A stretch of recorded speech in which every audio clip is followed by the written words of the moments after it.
મારું નામ હબીબભાઈ ગનીભાઈ કટારિયા, હું સદ્દર રાજ્ય કમિટીનો પ્રમુખ. શું કહેશો રાજકોટમાં મોહરમને લઈને, મોહરમની ઉજવણીની અંદર? આજે મોહરમની 9મી તારીખે આજે સમગ્ર રાજકોટ શહેરના તાજિયા હોડમાં આવી ગયા અને એકદમ શાંતિથી એકલાસભર્યા વાતાવરણમાં અને કોમી એકતા અને ભાઈચારાના વાતાવરણમાં સદરના અને ગામના બંને તાજિયા અમન અને શાંતિ અને ભાઈચારાના વાતાવરણમાં તાજિયા બધી જગ્યાએ ફર્યા.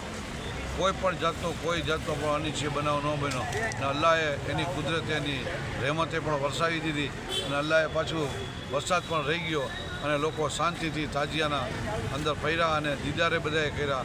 ખાસ કરીને હિન્દુ ભાઈઓ પણ મોટી સંખ્યાની અંદર અહીંયા દર્શન કરવા આવ્યા અને પોતાની માનતાઓ જે હતી એ અખલાસ અને મોહબ્બતથી પોતાની માનતાઓ પણ પૂરી કરી.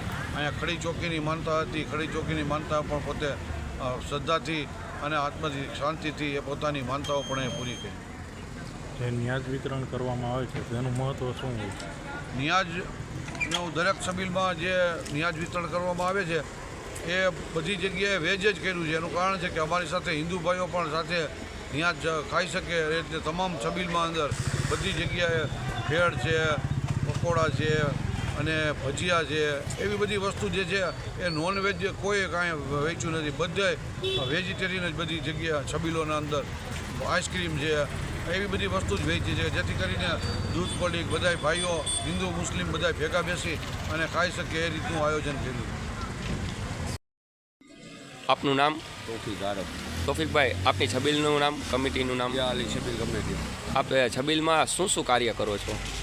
કાર્યમાં 10 દિવસ નિયાજ કરી, હિન્દુ મુસલમાન બે ખાઈ શકે.